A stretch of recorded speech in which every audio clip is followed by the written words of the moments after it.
एक बार एक गांव में रामलाल अपनी पत्नी सीता के साथ रहता था।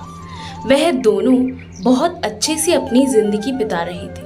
थोड़े पैसों की तंगी जरूर थी, परंतु वो दोनों खुश रहते थे। एक दूसरे से कोई शिकायत नहीं थी। रामलाल का काम भी सही चल रहा था। अच्छा चलो सीता, मैं काम पर जाता हूँ।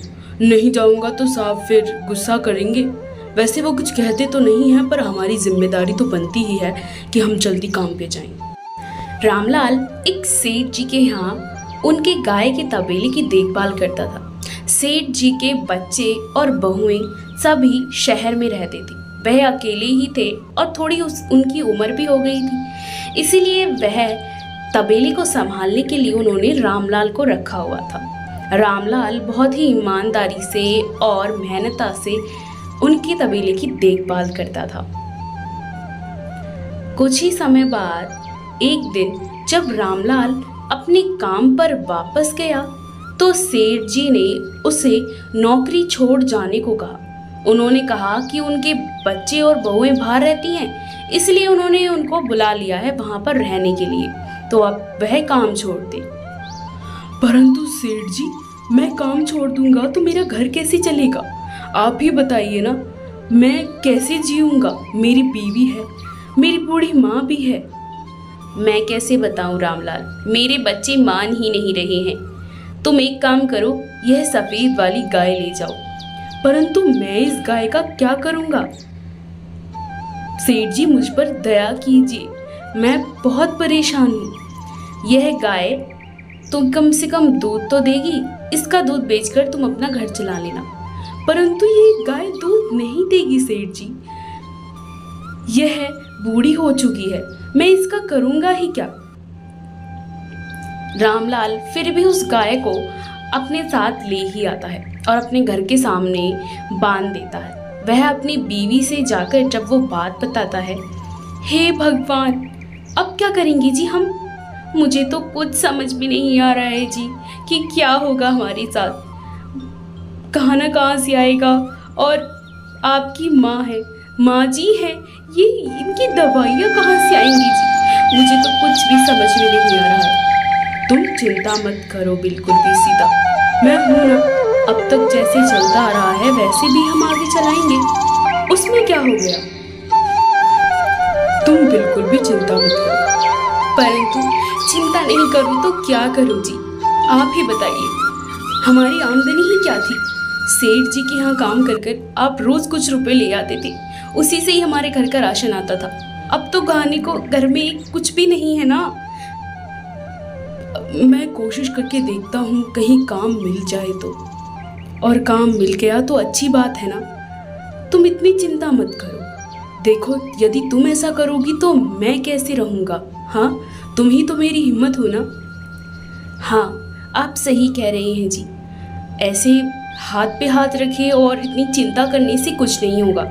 आप जाइए और कोई नया काम ढूंढिए, या फिर किसी की ज़मीन ही ले लीजिए, हम उन पर खेती कर लेंगे।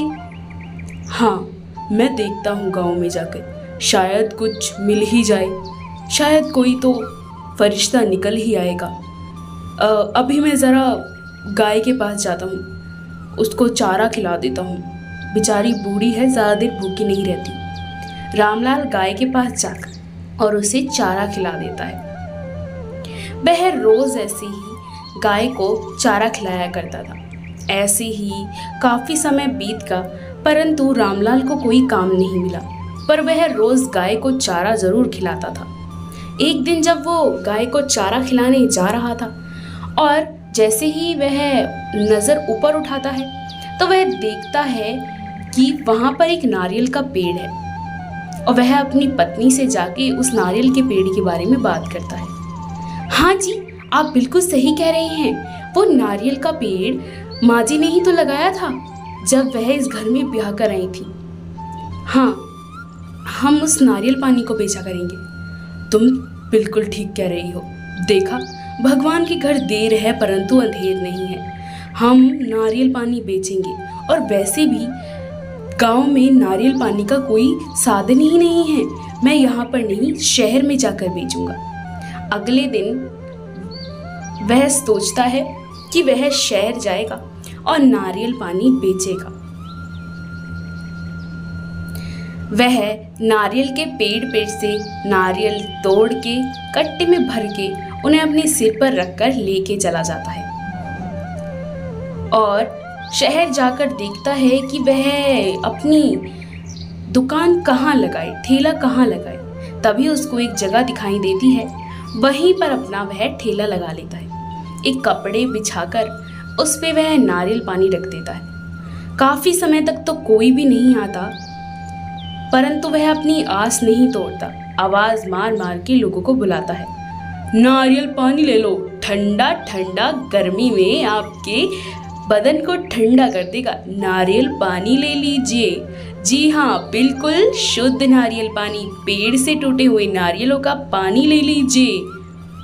तभी उसकी आवाज़ सुनकर लोग नारियल पानी लेने के लिए आ जाते हैं। धीरे धीरे एक, उसके बाद 2, उसके बाद 3 और ऐसे ही काफ़ी सारे लोगों को उसका नारियल पानी पसंद आता है और वह उसको पैसे देकर चले जाते हैं।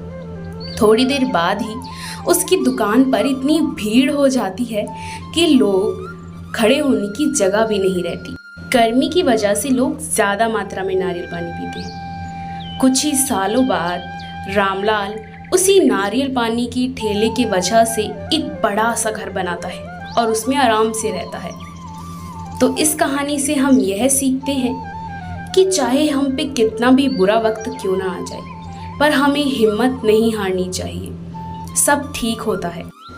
अगर आपको ये कहानी अच्छी लगी हो तो लाइक, शेयर और सब्सक्राइब ज़रूर करें।